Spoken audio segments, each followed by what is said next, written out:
коллеги приехали из Российской Федерации, НИИС кардиологии имени академика Чазова, помощник генерального директора сегодня присутствует, и также приехал коллега, эндоваскулярный хирург. Они нам помогали на протяжении долгого времени, поэтому сегодня, когда была первая операция, коллега также принимал участие в оперативном вмешательстве. Вы спрашиваете о наших коллегах, которые сегодня также оперировали. Наши коллеги долгое время работали в ведущих российских клиниках. Вот сегодня они совместно оперировали. Я думаю, пусть скажут наши российские коллеги, какой уровень подготовки у наших специалистов. Поэтому вот, хотелось бы услышать ваше мнение.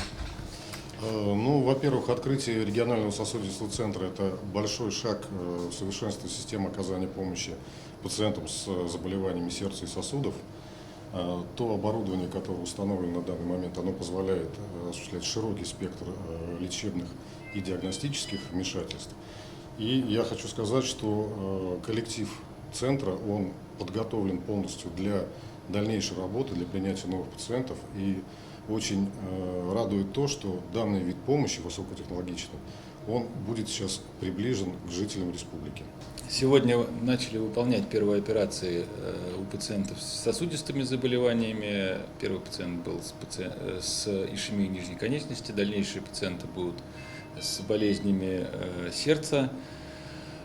Кроме сосудистых проблем, на этом аппарате можно выполнять еще и операции по тромбоэкстракции при ишемическом инсульте, можно выполнять операции при кровотечениях, при онкологических заболеваниях тоже возможны различные операции, которые можно выполнять на этом оборудовании. Так что вот этот первый наш маленький шажочек в сторону помощи больным с заболеваниями сердца и сосудов в дальнейшем раскроет большой потенциал для республиканской больницы для того, чтобы лечить все профили, которые только существуют в нашем справочнике по болезням.